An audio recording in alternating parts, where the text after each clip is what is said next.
नातिन शाह ॻोठ बेगोदेरो वासी सिंध हाई कोर्ट जो सीनियर वकील Ghulam Nabi Awan national press clip के इंशा पहुंची बासरन भाइरन ऐं संदसि साथारियुनि पारां ज़मीन ते ज़बरदस्ती कब्ज़े जी कोशिश करण ख़िलाफ़ सख़्त एहतिजाज कयो।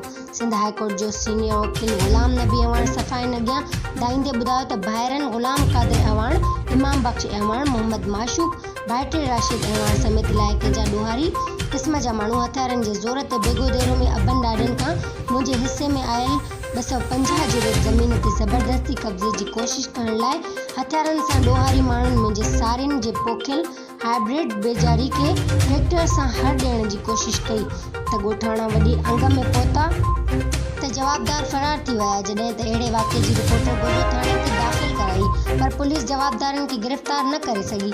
एडवोकेट गुलाम नबी अवान वधीक न दाहींदे ॿुधायो त बेगोदेरो खां पोइ वरी देहे गोज़ो में 60 जरेबनि ते बि कब्ज़ो कयो आहे।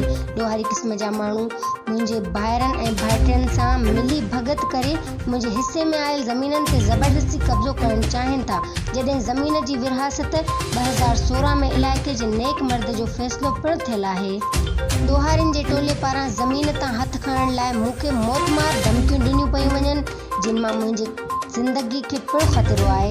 हिन chief justice supreme court of Pakistan, chief justice Sindh high court of Sindh ऐं वस वारनि इख़्तियारनि खां मुतालबो कयो त ॼाणियल बाअसरनि पारां ज़मीन ते कब्ज़ो छॾाए जवाबदारनि ख़िलाफ़ क़ानूनी कार्रवाई करे मूंखे तहफ़ुज़ ॾेई इंसाफ़ ॾिनो वञे। बरकत अली चांडियो, सिंध एक्सप्रेस न्यूज़, खैरपुर, नातिन शाह।